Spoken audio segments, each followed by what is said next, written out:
Tell us what you think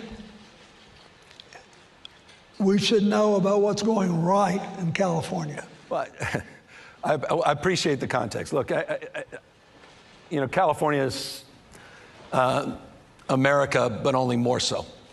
We're the most, in the spirit of your introductory remarks, and just to set the scene, it's the size of 21 state populations combined. It's the most diverse state in the world's most diverse democracy. 27% of my state is foreign-born. We practice pluralism. It's a point of pride. I say that because it needs to be said, and you reinforce it here today. It's in that diversity that we have achieved so much strength.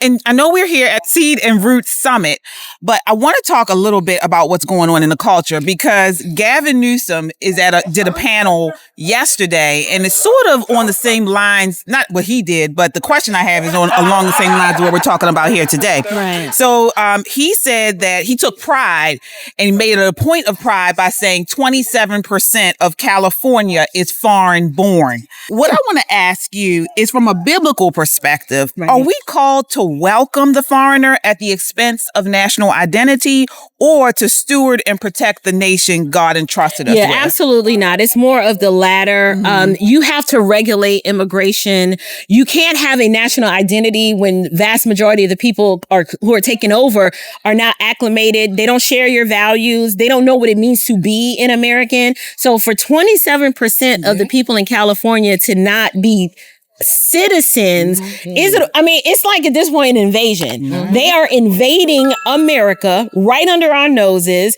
And if you try to blend, America's supposed to be a melting pot, not a salad, right? And so, meaning all them flavors got to meld together, and that's what makes us Americans. You don't get to just be like, well, I'm gonna be a green pepper.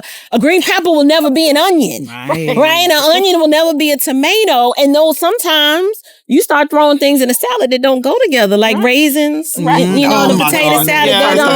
No. Raisins and carrots and chicken salad. Try to put it in chicken salad. They don't belong, and them flavors start fighting against each other. And in the same way, you can't.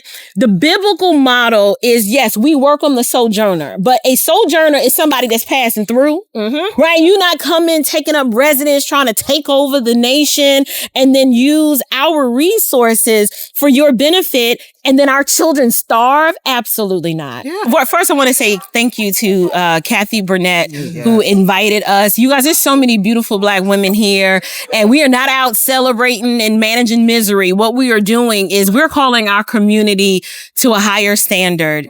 If you see the ladies here, they are all lovely, and we're just trying to bring that back to our culture. So I'm glad that you guys are here, and thank you so much for the opportunity. That she was on the panel for the politics of respectability. That's a big title. For sure. Absolutely, folks. And this is what it's all about. And you brought up a very good point about it just being a value-driven, conservative. Well, it's not really, it's conservative, but it's not bipartisan. Right. It's bipartisan, but it's still the values are conservative. I feel traditional. Exactly. Not necessarily conservative, but absolutely Americana. Right. Make no mistake. Traditional values.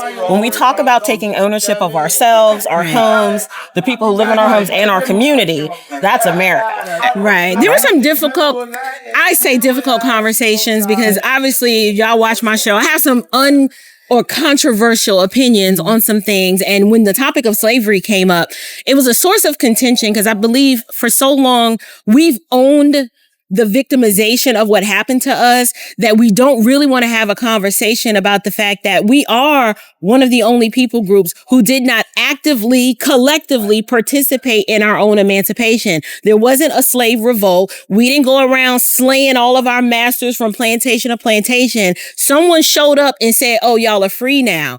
And so when you look at it that way, that could be part of the reason why we don't know how to function in our freedom, and we don't grasp it and hold on to it as something to value and cherish, because you didn't fight for it. And I know that's a difficult position to take, but I would challenge anyone to, if you're going to push back on me, show me where the widespread slave revolts took place, and then I will explain to you why so many people went back to their master after emancipation because they're like, I don't know nothing about that freedom out there. What you want me to do with that? Yeah.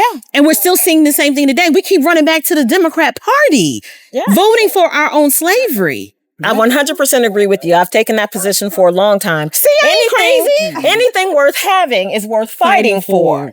Worth fighting for. And when you don't fight for it and it's given to you, it lessens the intrinsic value of that thing. Come on, so instead of saying, I fought for my freedom and I'd rather be a hungry free man than a well-kept slave. Right. Come on now. Yeah. Come on, black folks. Yeah, and Agreed. We're here for a good time, not a long time, family. April Chapman, again, setting it down. April, everybody knows your podcast, but where can people find you if they've been living under a rock? You can find me at unshakeablewithapril.com and Unshakable with April on YouTube, Facebook, Instagram, and X. all right. Oh, and TikTok. Okay. She TikToks too, y'all. She TikToks I really too. don't, but I'm there, you know. All right. Thank you so much. Thank you, April, so much. Bye-bye.